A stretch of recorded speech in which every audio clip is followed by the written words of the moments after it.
सबसे पहले देखिए पिछले साल संसद में राहुल गांधी ने गुजरात को लेकर बीजेपी को जो चुनौती दी थी उसका वीडियो।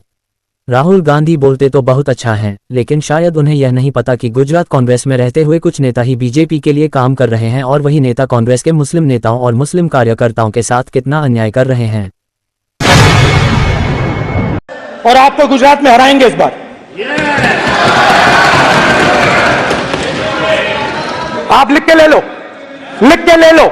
आपको ऑपोजिशन इंडिया गठबंधन गुजरात में हराने जा रहा है और आपको गुजरात में हराएंगे इस बार।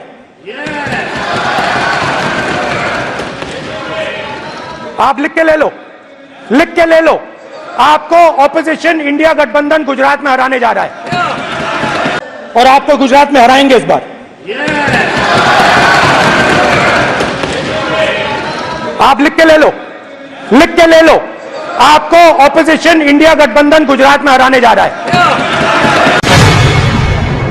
एक फोटो और गुजरात कांग्रेस के मुस्लिम नेता कार्यकर्ताओं में गुस्सा। गुजरात प्रदेश कांग्रेस अध्यक्ष के चयन को लेकर दिल्ली में राहुल गांधी की अध्यक्षता में एक अहम बैठक आयोजित की गई। इस बैठक में गुजरात कांग्रेस के विभिन्न वर्गों के नेताओं को बुलाया गया था। सभी जातियों और समुदायों के नेताओं की राय सुनी गई, लेकिन सिर्फ मुस्लिम समाज से जुड़े किसी भी नेता को आमंत्रित नहीं किया गया। बैठक के बाद राहुल गांधी के साथ सभी नेताओं की एक ग्रुप फोटो सामने आई। इस तस्वीर में हर वर्ग और समुदाय के नेता नजर आए, लेकिन मुस्लिम समाज का एक भी चेहरा शामिल नहीं था। ये फोटो सामने आते ही पूरे गुजरात में कांग्रेस के मुस्लिम नेता और कार्यकर्ताओं के बीच गुस्सा फैल गया। रात होते होते सोशल मीडिया पर इस मुद्दे को लेकर जबरदस्त बहस छिड़ गई।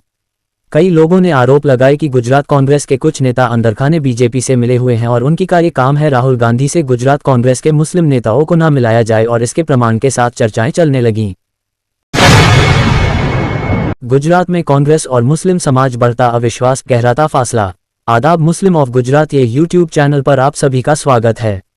गुजरात की सियासत में इन दिनों कांग्रेस पार्टी और मुस्लिम समाज के रिश्तों में जबरदस्त खटास देखने को मिल रही है। यह विरोध धीरे धीरे सीमित क्षेत्रों से निकलकर अब पूरे गुजरात में फैलता नजर आ रहा है। मुस्लिम समुदाय के भीतर कांग्रेस के प्रति असंतोष का माहौल तेजी से गहराता जा रहा है और इसके पीछे कई गंभीर और ठोस कारण हैं, जो सिर्फ आक्रोश की अभिव्यक्ति नहीं बल्कि एक लंबे समय से उपेक्षा की प्रतिक्रिया है। पुराने वादे, नई उपेक्षा। गुजरात कांग्रेस हमेशा से मुस्लिम समाज के समर्थन का दावा करती आई है, लेकिन हकीकत में यह समर्थन अब एक तरफा होता जा रहा है। मुस्लिम समाज ने कांग्रेस को हमेशा वोट दिया, लेकिन बदले में उन्हें कभी वह भागीदारी नहीं मिली जिसकी वे अपेक्षा रखते थे। हाल ही में दिल्ली में राहुल गांधी की अध्यक्षता में हुई एक अहम बैठक में गुजरात कांग्रेस के मुस्लिम नेताओं को न बुलाना इस उपेक्षा का एक जीता जागता उदाहरण बन गया है। हमने अपने YouTube channel Muslim of Gujarat पर इस विषय पर 3 बार विस्तृत रिपोर्टिंग की, जिसमें गुजरात के विभिन्न शहरों के मुस्लिम कांग्रेस कार्यकर्ताओं और नेताओं से बात की। लगभग सभी की राय एक जैसी थी। कांग्रेस के अंदर ही कुछ ऐसे लोग हैं जो अंदरखाने भाजपा के लिए काम करते हैं, और उन्हीं लोगों ने एक सोची समझी साजिश के तहत मुस्लिम नेताओं को राहुल गांधी से दूर रखा। ये गलती कांग्रेस को कितनी भारी पड़ेगी? राजनीतिक विश्लेषकों का मानना है कि इस घटना से गुजरात कांग्रेस को लंबी अवधि में भारी नुकसान हो सकता है। मुस्लिम समाज में अब ये भावना घर कर चुकी है कि कांग्रेस उन्हें सिर्फ वोट बैंक समझती है, न कि सियासी साझेदार। यदि यही स्थिति रही तो 2027 के विधानसभा चुनाव में मुस्लिम वोट का रुख कांग्रेस से पूरी तरह बदल सकता है। अब भी समय है सुधार का, नए नेतृत्व की जरूरत। गुजरात के कई मुस्लिम कांग्रेस नेताओं और कार्यकर्ताओं ने इस मुद्दे पर एकमत राय दी है। अब अगर कांग्रेस को मुस्लिम समाज के विश्वास को फिर से हासिल करना है तो उसे गुजरात में एक नई राज्य इकाई की घोषणा करनी होगी, जिसमें मुस्लिम नेताओं को बड़ी जिम्मेदारियां दी जाएं। विशेष रूप से 4 नेताओं के नाम बार बार सामने आ रहे हैं जिन्हें जिम्मेदारी दी जानी चाहिए। इमरान खेड़ावाला MLA अहमदाबाद, ग्यासुद्दीन शेख पूर्व MLA अहमदाबाद, हाजी जुम्मा रायमा वरिष्ठ नेता कच्छ, असलम साइकिलवाला वरिष्ठ नेता साउथ गुजरात। ये नेता जमीन से जुड़े हुए हैं, जनता के बीच काम करते हैं और उनकी साख भी है। यदि कांग्रेस इन्हें उचित स्थान और जिम्मेदारी देती है तो शायद मुस्लिम समाज के भीतर का गुस्सा कुछ हद तक कम हो सकता है। सवाल अब भी बाकी है। 12% मुस्लिम आबादी वाले राज्य गुजरात में कांग्रेस क्या अब भी मुस्लिम समाज को सिर्फ चुनावी मौसम में याद करेगी, या फिर उसे एक बराबरी का राजनीतिक साझेदार मानेगी? ये सवाल कांग्रेस की प्रदेश और राष्ट्रीय नेतृत्व के सामने बहुत बड़ा है। समय अभी भी हाथ से पूरी तरह नहीं निकला है, लेकिन अगर कांग्रेस ने अब भी इस विरोध को हल्के में लिया तो आने वाले चुनाव में उसे इसका गंभीर राजनीतिक खामियाजा भुगतना पड़ सकता है। निष्कर्ष, मुस्लिम समाज अब जागरूक है।